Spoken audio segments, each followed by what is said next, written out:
All right, so I alluded to this yesterday. Today we're going to do a deeper dive of Stephen King's It.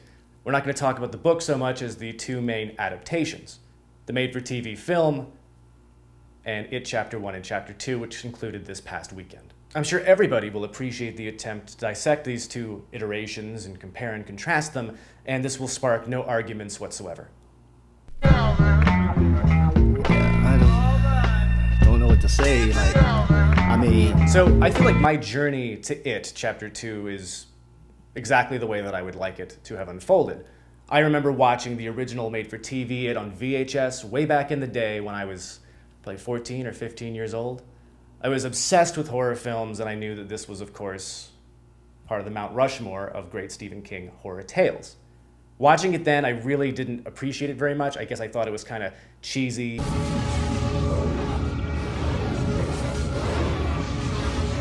And corny. Sorry I'm late. Well, let's see who's here. And I also was familiar with most of the actors from TV Land, Nick at Night. Richard Thomas, Harry Anderson, John Ritter.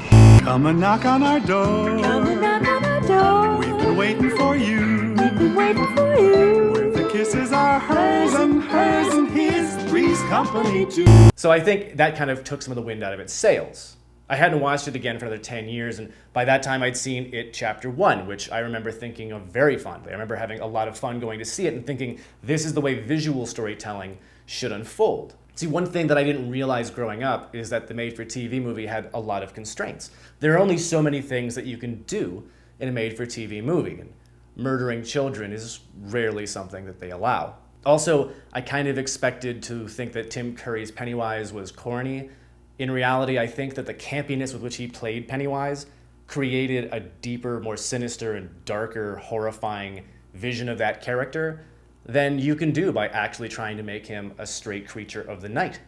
And while Bill Skarsgård's performance in It Chapter 1 is fantastic, well, Chapter 2 loses all of that. Chapter 2 loses a lot of what makes him so menacing, and it really just makes him an expository character reminding you that these characters have baggage, which we should already know. Now, the biggest difference, of course, is that It, the TV movie, is a movie that it has two parts, but if you buy it and you're not 4 years old and watched it live when it was on TV, is told in one compendium, and in one movie that jumps back and forth throughout the entirety of the film, not unlike The Godfather 2, which it's very similar to, exploring the childhood and adult stages of these characters.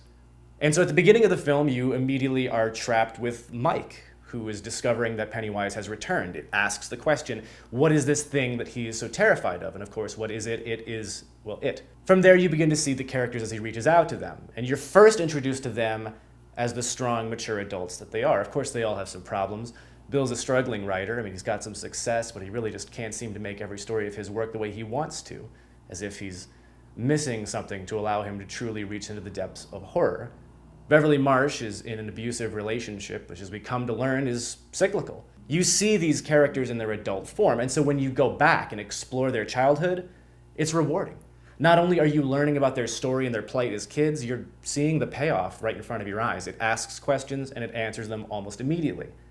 So when you finally come to the point where they return to Derry, you're excited. You want them to live this fight. And I think, as I said in the review of It Chapter 2, It Chapter 1 is an amazing character exploration of chemistry. These kids are fantastic. These young actors did a great job. And that may be an area where this series actually did a lot better than the original TV series. These child actors are phenomenal. And when you leave It Chapter 1, you're already at the point where you are excited for them to come back and wage war. It Chapter 2, however, kind of restarts that entire process. It again takes you through a 3-act structure that almost feels to belabor the point. And I'd be remiss if I didn't engage in a discussion about the difference in the cast. It's a made-for-TV movie, and it kind of has a Mount Rushmore of TV movie actors. You've got John Ritter, Harold Anderson from Night Court, Richard Mazer, who if you watched the License to Drive director's commentary like I did as a teenager with nothing to do, you would know is actually a really interesting actor who led the Actors Guild for a while. Also Annette O'Toole, who I grew up knowing as Ma Kent from Smallville, but also a tremendous actress in her own right. You had a really interesting dynamic cast of characters there. And as a kid, it seemed kind of comical. The Night Court guy and the Three's Company guy and Ma Kent were out there trying to fight Pennywise. In retrospect, with some maturity behind me, I mean, they're actually really good actors. And I think to an extent, having actors with comedic backgrounds is sometimes what you need in horror. It allows them to have a dynamic perspective on the world, have a wide range of emotions and reactions. In the new movie, of course, you've got actors that many would argue are better. James McAvoy is a well-renowned actor. His turn in Split is fantastic. Even in movies like X-Men First Class, he brings a presence with him, not unlike Ian McKellen in the same franchise, where it just feels like a legitimate actor giving credibility to a movie. Additionally, you've got Bill Hader, who with Barry and other shows and other movies lately is really showing that he's a phenomenally well-rounded actor. Jessica Chastain, what is there to say about Jessica Chastain that has not already been probably said on Twitter? She's a fantastic actress, Academy Award winning, great in Molly's Game, great in so many different things. The point is, it's a great cast, and comparing the two, you'd almost expect that McAvoy and crew would blow the first out of the water. However, as we've discussed before, acting is only half the game. Directing and screenwriting make up the latter half.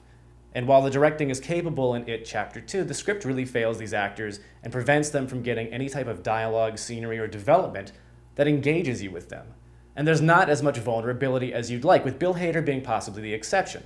In the first film, every character is allowed a very organic grieving process as they're reminded of the trauma of their childhood and are really brought back down to full-grown versions of their childhood selves. And that's really what It is supposed to be about, in my opinion.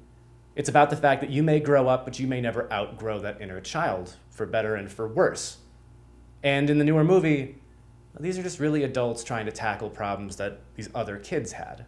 Now, for those of you, and I hope it's the majority, who have seen both iterations of It, well, you might realize that some of the points in Chapter 2 almost unfold scene by scene, similar to the TV movie. For instance, seeing Beverly's abusive husband, which kind of just feels out of nowhere in Chapter 2 with no real build-up. In the TV movie, you'd kind of seen their dynamic before and really came to realize just how much like her father, her husband, is. With Richie, you see a caricature who quickly just becomes your comedic side relief. Furthermore, scenes like the death of Stanley seem to have a lot more meaning in the original.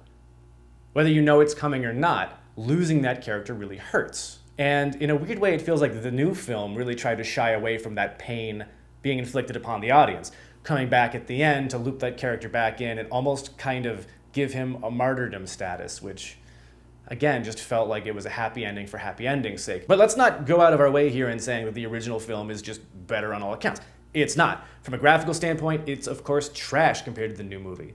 And there are some things that the new movie includes that the original omitted. The new movie has, of course, the new opening that involves the gay couple who are beaten in a horrible hate crime and sort of reintroduces Pennywise, not just to show that story, but to intimate of what's in the book, which is that Derry itself is a horrible place. It's an evil place, and Pennywise is a manifestation of that evil. But it's also a way of underscoring that it is not just somebody that'll kill children. It will kill anybody who it perceives to be weak. Now, that being omitted in the original film, I can understand because, well, they had about 3.5 hours to tell this story, and I understand it. And for the new movie that has more than 5 hours to tell this story, hey, if you've got the real estate, use it. It's free real estate. But then one has to wonder, if you included that and you did have so much extra time, why does everything else seem so rushed? In a weird way, if we talk about the newer films being overly ambitious, we have to credit the original for having a concise view of the story it wanted to tell. And the fact that I left that viewing of It, the TV movie, feeling as if I was really close to those characters and I'd been on an emotional roller coaster, well, that says a lot. And the fact that I so didn't with the newer ones says just as much. Of course, we can compare the manifestations of Pennywise between Bill Skarsgård and Tim Curry. I don't really know if there's a right or a wrong way to go about it, and I don't think that Bill Skarsgård had much of a choice, and perhaps Tim Curry, to an extent, is in the same boat.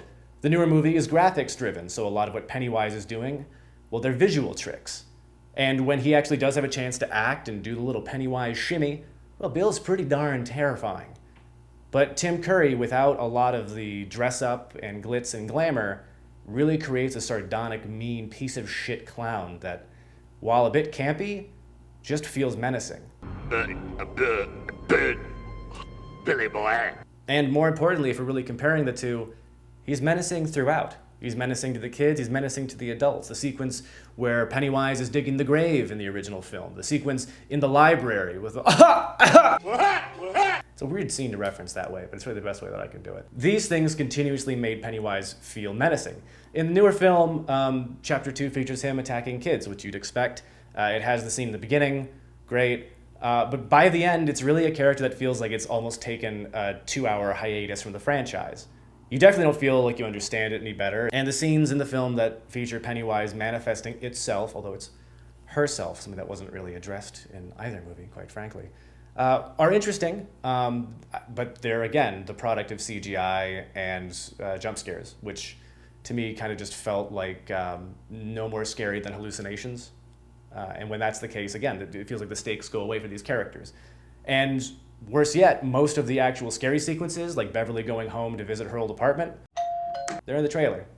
And if I were the director or editor on this and I saw that trailer, I would have stern words with whoever cut that trailer together and whoever produced it. Because again, things especially like, the old lady's creepy stare and walk through the room, you can't give that shit away. You can't give away visual scares in a trailer like that, especially when a character like Pennywise really needs to have that ominous presence all throughout, and in the end was lacking it as the film's biggest deficiency. I will also say, by the way, something that I didn't address in my review of it, in both movies, Mike Hanlon is an awesome character, and Chosen Jacobs in the newer movie is actually really good as the adult Mike.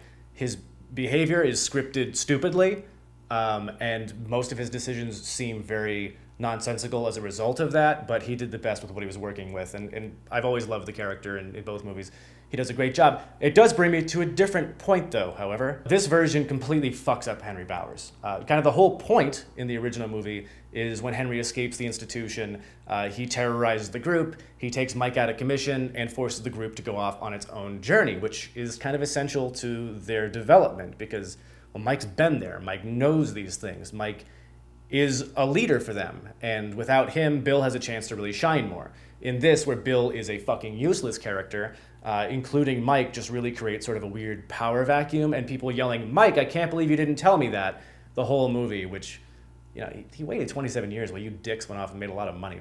Cut him some slack, show some respect. Guy's been through a lot of shit.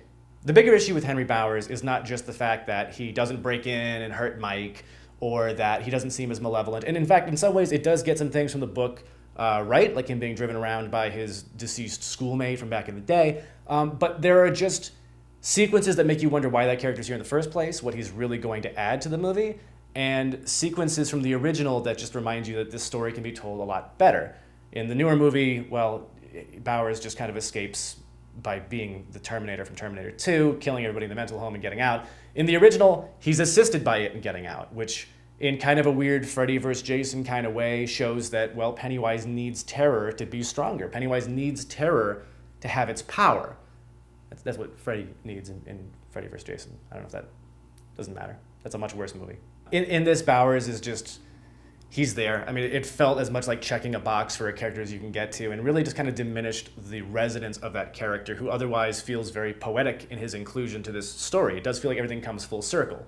And in many ways, Bowers' character could become tragic in the sense that while he was a dick as a kid, he was really robbed of any ability to evolve. He's the only character who doesn't get to evolve.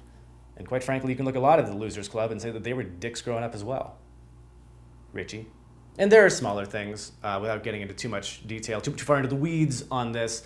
I just feel like, again, the momentum of the original really creates memorable scenes. The meeting at the Chinese restaurant in the original feels like old friends coming together. You feel excited, you feel warm in a weird way, and it makes the disintegration of that wonderful moment through Pennywise's torture at the end of that sequence really impactful. It makes it mean something. Whereas in this, it's a montage showing you, hey, these are the kids grown up, and Bill Hader is fucking hilarious. For two movies that had to approach the same material in very different ways, given the scope of the original that you have to give and take and choose what to leave on the cutting room floor, one seems to tell the story in a way that at least resonated with me a lot more. And I can't help but wonder that the point of this discussion is really why that happened. Of course, we know that most film audiences will not sit through a 3.5 or 4 hour movie, but instead the expectation is that the audience will sit through two very long movies, spaced out over the span of several years, and that what we want as an audience is more about CGI gimmicks and less about storytelling. Because these characters objectively are not as deep and interesting as they were in the first adaptation, as they certainly are in the book. And this is my bigger concern in Hollywood today. When horror has become more about the visual, and horror is more about the sets that you can create and the moments and scares that you can create, that they're less about storytelling. And at its core, horror is about me feeling horrified that something as supernatural and crazy as it may manifest can be a very real threat, if not to me, to people that I care about. And this film really struggled to find out what it wanted to be, and as a result, left me bored. And as I've said numerous times, that's the greatest sin that a movie can commit. Maybe in several years I will mature again and find something new to like about It Chapter 2. But for now, I think it's time that I leave the town of Derry.